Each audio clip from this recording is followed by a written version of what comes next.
the Chase Thomas Podcast, for people who have nothing but time to kill.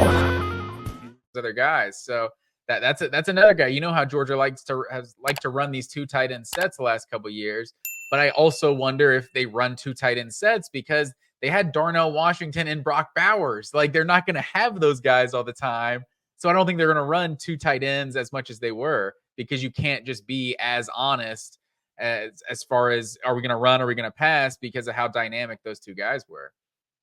And Oscar That's Delp. fair. Well, let's go to Tennessee, Matt Green. Your main character for my Tennessee Volunteers here this year will be who? So I think this guy is just kind of a perfect microcosm of what Tennessee football is in 2024, and that's Nico Iamaleava. Like, obviously the quarterback, most important position on the field, but it's the exact type of player he is. Like, he's obviously super talented guy, you know, like Tennessee is talented. They're moving in the right direction, but I feel like they're still inexperienced. And I feel like Iamaleava is going to have some of those games this year where it's just like, yeah, he's a first year starter.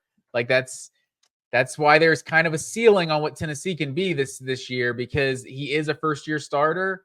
But at times you might just see him take over games because he's got that much talent. So I think he's going to, as he goes, this Tennessee team is going to go this year. And I think that's why they probably end up, you know, maybe they go 10-2, but probably more like a 9-3 this season. I will say, like, it's me being super niche here to not say it's going to be Nico Iamaleava. He will be the main character. Like, this is actually, I think, the least debatable one on our list here, the SEC East teams. And look, I think a lot hinges on the ceiling for Tennessee based on what Nico is.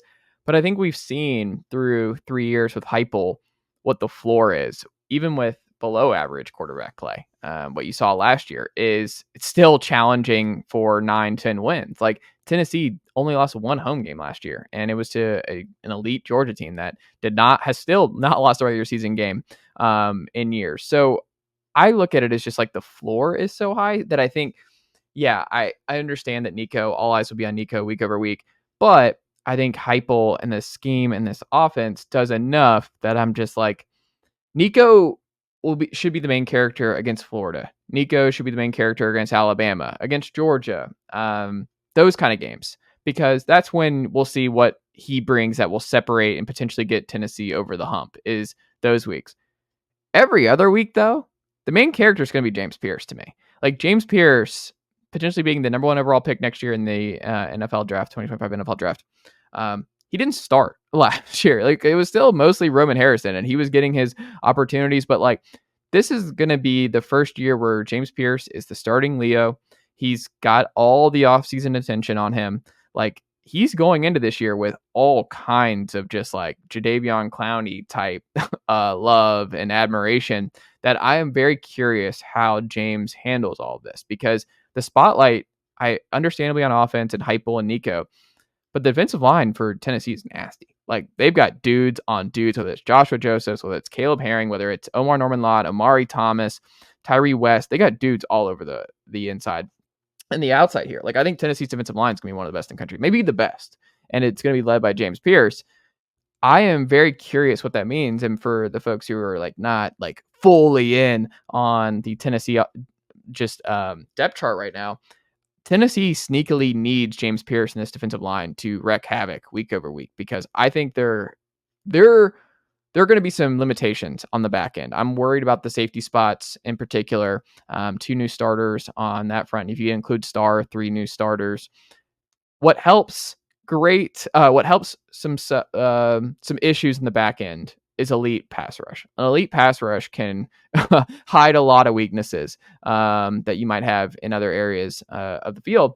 So I think if James Pearce is still this unblockable madman off the edge, and Tennessee's just able to rotate just unbelievable amount of edges, and then on their third down pass rush abilities where they have those 3 Leos in the game at the same time, and they're just able to obliterate more teams than not week over week, Tennessee's gonna be really good.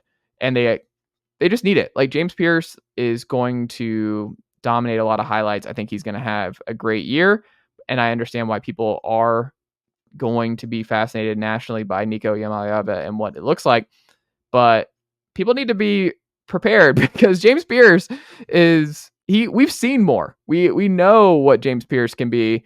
Nico is still just one game. James Pearce, we know in where football is going, Matt Green. It's like you saw with the Georgia defensive lines over the last few years. Like, the defensive line and pass rushers are just as important as a great quarterback. Like, if you have a great pass rush, that can guide you pretty far over the course of a football season. So if Tennessee's got the best pass rush in college football next year, along with a pretty good offense, it's a scary team. That's a playoff team. That's a team that's going to win more games than they lose. So I think the main character to me is going to be the guy who probably won't be, and he might be the number 1 overall pick next year in the 2025 NFL draft. So I think you, and correct me if I'm wrong, I think you are speaking for a certain percentage of the Tennessee fan base, and maybe this is like a huge percentage of the Tennessee fan base that basically just assumes the offense is going to be like upper echelon of college football. Mhm.